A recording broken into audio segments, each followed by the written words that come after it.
trust God that you catch the revelation tonight. All right, we have a scenario that we will read the storyline, and then we'll have our mommies and our pastor and our pastors. They are both pastors. Well, he's amiable, eloquent, and sumptuous wife. They're going to do justice to this story. Rose and Lawrence were very close friends, and they both got to know each other from their student fellowship back then on campus. Lawrence has 2 elder brothers and 1 elder sister, while the last in their family, whom Lawrence was older than, is a female. Lawrence's parents are still alive, and their family tie is a strong one. That Lawrence kept saying, nothing on earth except God can separate him from his lovely family. As the friendship and closeness between Lawrence and Rose grew stronger, they both agreed to go and inquire from God what the mind of God is concerning them. It was after they both graduated that they both felt God was leading them to get married to each other. They confided in their father in the Lord about their leading to get married. But the father in the Lord said if they have prayed and are convinced, they could go ahead. He would not be the one to secure conviction for them or suggest the will of God to them, lest if anything happens in the marriage, they would begin to blame him. He has had his fair share of people blaming him for failed marriages.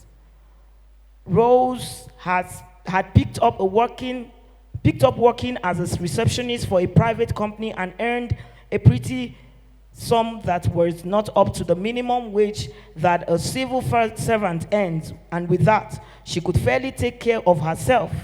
But it was obviously not enough to shoulder any other responsibility on his part. Since he graduated, Lawrence has been trusting God for employment, but all effort seems to prove abortive. As time went on, they both felt time was no longer on their side and they needed to get married. However, Lawrence's family did not seem to like Rose, but Lawrence encouraged Rose not to bother, as he would teach her how she could flow well with his family and become acceptable. Hence, they got married, trusting God that things would get better financially. After marriage, things began to fall apart instead. Lawrence was yet to secure a job. Rose was now pregnant and needed money to take care of herself and the baby. She could not continue with the receptionist work as the pregnancy became heavier and more demanding, and her expected date of delivery approached nearer. Lawrence's family had still not accepted Rose and would usually insult her whenever they came to visit them. But Lawrence would rather side his family members and push blames to Rose. The matter got so bad that Lawrence began to maltreat Rose and beat her up. And his family members would rain insult on Rose. Out of frustration, Rose confided in Tope, a coursemate back then on campus, who is fairly doing well with her husband, to seek her advice. Tope told Rose that she is not as religious as Rose is and does not do this God-set thing. She just saw that she could flow well with her husband, and both of them understand each other and know where to draw the line, and hence they have been living fairly peacefully. Rose has put to bed, and she's no longer putting up with the maltreatment and financial hardship she's experiencing. She's thinking of walking out of the marriage. She just clocked 40 years, and another man is asking for her hand in marriage, who promises to love her better, and he is doing well financially. Tope advised Rose to quit the marriage and marry the man who would love her better. There are issues in this scenario. The first issue is, what role could their father in the Lord, whom they confided in for guidance, have played in guiding them? Was it right for their father in the Lord or mothers in the Lord to have avoided the guidance they sought from them because of their reputation? Paraphrasing, do we still, is it the Abraham thing and his servants, the Naomi thing, is it still in vogue? Or is it still workable? Is it still workable in our time? Should parents in the Lord evade the responsibility of guiding or guarding people that want to settle in marriage because they are avoiding the blame game. Pastor, Mrs. Mama, Gloria, Adokpa, we'll start with you on this question, ma.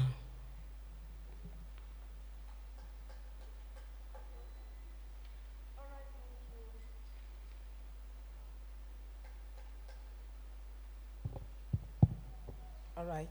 Thank you. Even though I really didn't get the story very well, but the question itself is standing clear. What role could their father in the Lord, whom they confided in for guidance, have played in guiding them? Was it right for him to have avoided the guidance they sought from him because of his reputation? Okay. Hallelujah. Gloria, Mama, you are on the spotlight. All right, thank you very much. Okay, so I think I just picked that line. Yeah. You see, we as pastors, many times we do toe the path of this very pastor because we want to actually play safe. But you see, I think when it comes to the issue of marriage, I think it's high time that, pastors tell people the truth. Now, if they had come to me, what I'll tell them is this. Number one, you are only coming to inform me about or concerning what you've already agreed on. All right, because the role of the pastor is that your pastor is your shepherd, and your shepherd is supposed to guide. But when you only, meet your shepherd to just give them information, it means you've made your mind up. And pastors are busy people. They can't halt their life and their ministry because they want to chase people who are not willing to receive help. So the first thing the pastor will say, and if I'm in the shoe of that pastor, I will say, you are just giving me information that you found somebody, you've agreed, and everything. Now, what are you expecting from me? If God is the one that bets this relationship, God will back it up. Yeah. And because God will not back what he does not bet or what he did not bet. And then if you are the one that is doing this, of course, you are going to find your way around this. But you have already missed the first step. And that is from the inception, yes, from the preliminary stage, you have already jumped something. So you either get it corrected, because you see, if God's hand is not in it, or if you arrived where you are, using the wrong route. A lot of people say that the end justifies the means. No, it's the means that justifies the end. So if you have missed it, you have missed it. So I think the pastor should just tell them that they have missed it at that point. And then tell them it's not about you are working.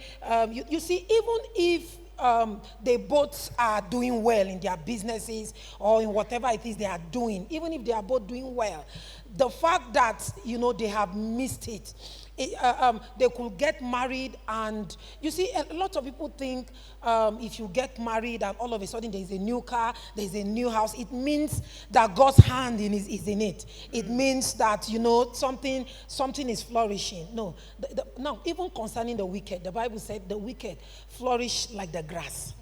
In other words, there is a point where something is flourishing, but at the end of it, you realize that God's hand is not inside, and then things will begin to dry off. What is the lifespan of a grass? But the righteous, the Bible says, flourish like the palm tree.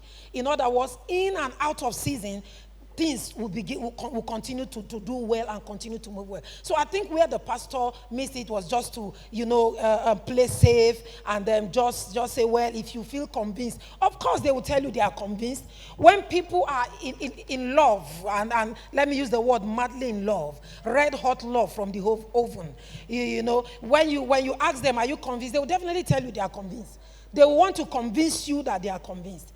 They will want to. Any question you are asking that will try to make them feel you should go and think again, pray again, consider this again, they will begin to get angry. They will begin to, feel. I mean, every pastor, no pastor wants to marry your fiancé or marry your fiancé. So if they're asking you questions, it's because they are concerned about your life.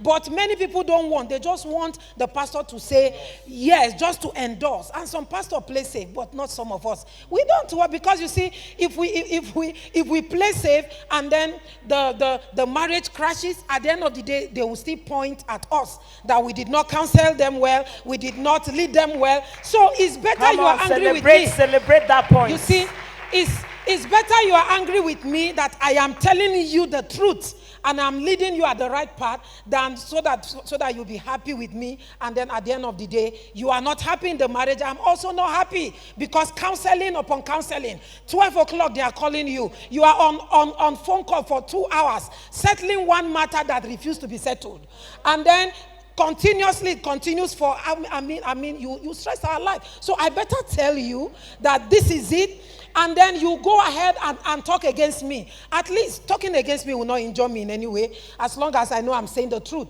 But when you keep stressing my life with counseling, that one can affect my health. So it's come on, celebrate Jesus for this. So it's better that we tell them the truth at that point. The pastor would have said, hold on, you've missed it. So we are going to start this from the beginning.